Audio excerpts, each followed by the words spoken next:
വർഷ നീ ഫ്രീ ആണോ? എന്താടാ? ഞാൻ നല്ല തലവേദനയായിട്ട് അയ്യോ എനിക്കാണെങ്കിൽ അസൈൻമെന്റ് ഒന്നും എഴുതാൻ പറ്റില്ല. നിനക്കൊന്ന് എഴുതി തരാൻ പറ്റുമോ? അതിനിപ്പോൾ എന്താ, ഞാൻ എഴുതി തരാടാ. നിനക്ക് മരുന്ന് എന്തെങ്കിലും വേണോ? വേണ്ടടാ, എനിക്കൊന്ന് ഹോസ്പിറ്റലിൽ പോയാൽ മതി. ഞാൻ ഞാൻ ഒന്ന് ഹോസ്പിറ്റലിൽ പോകാമെന്ന് വെച്ചു. നീ ഒന്ന് എഴുതി തന്നേക്കാവോ? എഴുതാം. എഴുതിയേക്കാം. വർഷ, നിന്റെ കയ്യിൽ ഒരു 1000 രൂപ കാണുമോ?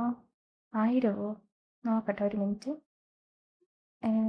എടാ, എൻ്റെ കയ്യിലൊരു 800 രൂപ 200 രൂപേൻ്റെ കുറവുണ്ട്. അത് മതിയോ? വേറെ ഒന്നും ഒരാവശ്യത്തിന് വെച്ചേക്കുമായിരുന്നു. ഇത് വേറൊന്നുമല്ല, ഒരു സ്കോളർഷിപ്പിന് വെച്ചേക്കുമായിരുന്നു. ഞാൻ അയച്ചേക്കാം നിൻ്റെ അക്കൗണ്ടിലോട്ട്. ഞാൻ നിനക്ക് അയച്ചേക്കാം. ഞാൻ അയച്ചിട്ടുണ്ട്. ശരി. താങ്ക് യു കേട്ടോ, താങ്ക് യുടാ. വർഷ, നീയോ? എടാ, നീ അസൈൻമെൻറ്റ് എഴുതിയോ? എനിക്കാണെങ്കിൽ കുറേ എഴുതാനുണ്ട്. അവൾക്കാണെങ്കിൽ തീരെ വയ്യ, അതുകൊണ്ട് അവളുടെയും കൂടെ എനിക്ക് എഴുതണം. ആണോ? എഴുതി കഴിയാറായി.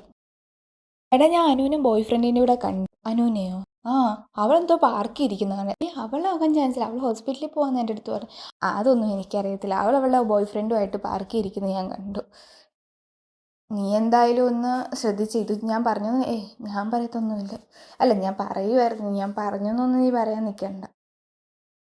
എന്തായാലും നീ എഴുതിക്കോ. ശരിയടാ. അനു തന്നെയാണോ? അവളെന്തിനാ എന്നോട് കള്ളം പറഞ്ഞ്?